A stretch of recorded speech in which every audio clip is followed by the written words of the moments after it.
again from Central Virginia. It is the middle of August, and so it's time for a quick garden tour. It won't be too long, but I just want to show you how things are progressing. I'm a little bit behind in planting my fall garden because I had a whole bunch of stuff going on that resulted from the dog bite, and I didn't get to plant as many things as I wanted, so I'm going to do catch up, and I'll tell you a little bit about what I'm going to do as we go through the garden. But lots of things are producing now, and I'm back to eating vegetables, which is really nice. So let's take a look. As we walk down to the garden, it is sort of midday, so the light is a little bit bleached out, but hopefully you can see that I have a lot of cherry tomatoes growing, and they have been super prolific, picking them all the time. We'll mainly stay inside the garden today, although I'll tell you about a couple of things happening outside. These are poinsettia cucumbers growing up, as well as these gorgeous blossoms, which are asparagus beans, Taiwanese asparagus beans, and you can see them starting to form here. So they will be, you don't need a whole lot of plants to get a lot of beans. In here, my chard is kind of beaten up by, I don't know, I think maybe grasshoppers, could be slugs. I've been picking it. I'm going to cut it down some more and see how it goes. I harvested a whole bunch of carrots, as you saw this week in the videos. So on the central trellises, we have some of the Worcester climbing lima beans that are growing. This is the second set of those. It's really just one plant, and it seems to be doing really, really, really well. I have harvested 1 meal's worth off of this one plant already, and now it's setting more flowers and growing more. Over here behind the calendula, tucked down, you'll see a bunch of sugar baby watermelons growing along the ground there. I still have to get to this brassica tunnel. My next project, I got to get to it. I'm just avoiding it. These are the old yellow squash, and they continue to grow and produce a little bit. I'm just going to let them, although I've got a watermelon vine busting through here now.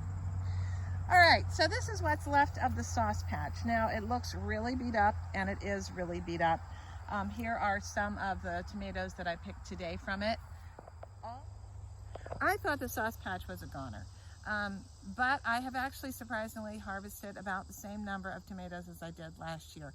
Last year I had 2 sauce patches, and I was able to can out of that about 4 cases of tomatoes. And I have 1 sauce patch this year, and I have already canned 2 cases of tomatoes. And that's really what I need to last me through the winter. My slicing tomatoes have been a mixed bag this year. On the one hand, I have picked some nice ones. This is a Mountaineer Pride tomato that I picked this morning. It's pretty good. I think I might have that for lunch. On the other hand, this pile is just kind of struggling along. Now, this plant got hit hard by the tomato hornworm.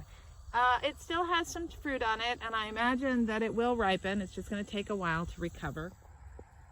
Last week I did a video on planting leeks in a grow bag. These are the King Richard leeks, and they started to come up. So I'm just going to keep them well watered so they don't dry out. I have a few of the German Streisand leeks coming up here, but they are definitely slower to go. Here is a big patch of Henderson limas growing, loads of flowers on there. The first of the beans are starting to form. Now here are the Taiwanese asparagus beans and the long beans, and those are great for stir fry, and I like to put them in all sorts of things. So they are starting to come in. Again, I just have a couple of plants planted on here, but it's going to climb all over this trellis. I'm now at the edge of the gardens, what I call the bottom of the garden, and you can see the African blue spice basil. I did a video on propagating that with my brother-in-law earlier in this late winter, early spring, but you can just see it is alive with pollinators. Over on the edge we have more, in the middle there we have more Henderson lima beans, and on the edge here we've got some peppers. Here's a volunteer ground cherry. On the outside, you can see my butternut squash plant is starting to climb the trellis. I have a good set of butternut squash. If all goes well, we should get a lot of butternut squash. Peeking over the fence into the pen, these are the sweet potatoes. They're starting to blossom, which really makes me happy. They have the most beautiful purple blossoms. And there are some more sunflowers. Here is what's left of Audrey, and so y'all need to say goodbye to Audrey because Audrey is going to be chopped down soon. She has no more blossoms. I'm letting the goldfinches feed on the seeds because they love it so much. But Audrey will be leaving us. She has been magnificent. I think when Audrey goes, that's going to give the peppers a little bit more breathing room, so to speak. But I have been picking some peppers off of here, and they have been growing. Look at this lettuce leaf basil. It's astonishing. We had some in pesto last night, and it was delish. Here's another Jubilee. I'm going to pick that one too. You can look up this trellis, and you'll see melons that are growing. These are a type of cantaloupe called Edisto melon. It was a little bit slow going because it was getting shaded out by the big huge borage plant that I had growing here, but now it's taken off, and that's just fine. Loads of pollinators doing their thing in this melon plant, and I have picked already 4 of the Eden gems, and I've got one more that's about to ripen and several that are coming along, sort of a second wave. The little one is the second wave. This one will be probably ripe. And speaking of the large trellis, here is the Trombosina squash. I have harvested the first one, and this squash is doing very well. Looks healthy. Here's one coming along.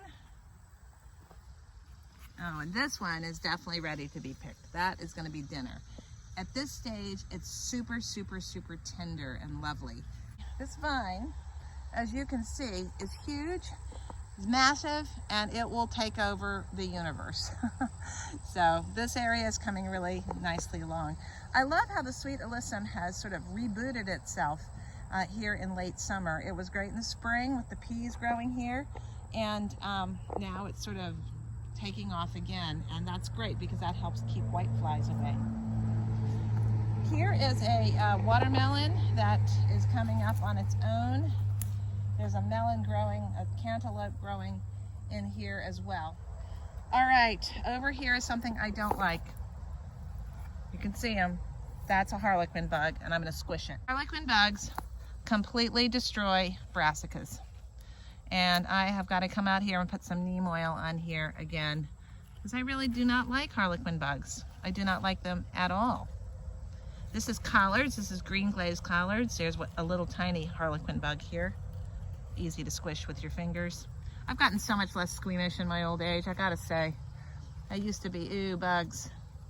Now I'm like, ooh, are you a good bug or a bad bug? And if you're a bad bug, in my garden at least, like you, harlequin bug, well, he dropped down. All right, so here are some eggplants growing. I have not loved the vigor of these eggplants, but I have been picking eggplants, so that is a good thing.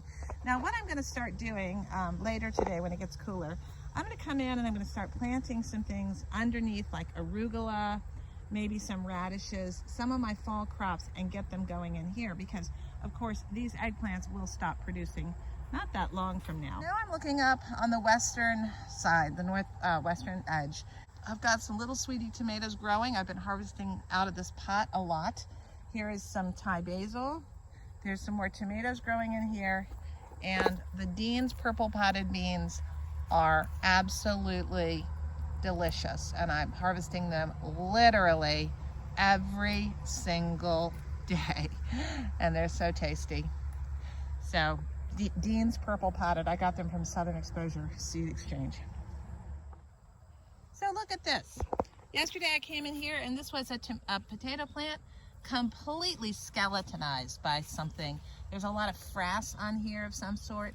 If any of you know what kind of thing got this chewing insect, got this potato plant, please let me know. I'm really not a happy camper to see that. It happened really literally in a day. These are my Roma beans. I harvested a huge amount yesterday, and there are loads of flowers left on here.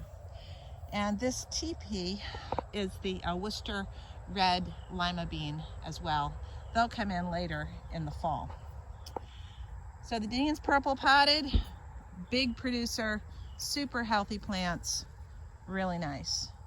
These are the blue lakes that are starting to come in. I think if nothing else, I'm going to have a lot of green beans this year. So that. we'll just take a super quick look around the outside of the garden. You can see the pumpkin plants sort of turn their leaves in during the day. They kind of get, that's a protection from heat. This pumpkin, I don't know guys, we'll see. We'll just have to see. But the other pumpkins are growing strong. I've got loads of fruit set. Here is a Seminole pumpkin forming here and another one on this vine. Oh, wow. And another one here. And then if you peek behind here, you'll see another Cinderella pumpkin forming. And here is a purple bumblebee tomato plant. I've got to pull that up again to the trellis. All the pumpkin patch is just growing, growing, growing. Loads and loads and loads. And here is the melon patch with the volunteer tomato in it and one pumpkin. And it has several large cantaloupes that are forming in here. They're good size. There's one over there. There's one in here. And one over there. And one up there. I've counted so far that I can see 6. There are 3 melon plants in here and this pumpkin that I stuck in as an afterthought, which seems to be a happy pumpkin. Lots of flowers and zinnias and an extraordinarily happy bee there on a sunflower. Along the edge we have watermelons growing, some sugar babies as well as crimson sweet. The first sugar baby forming here.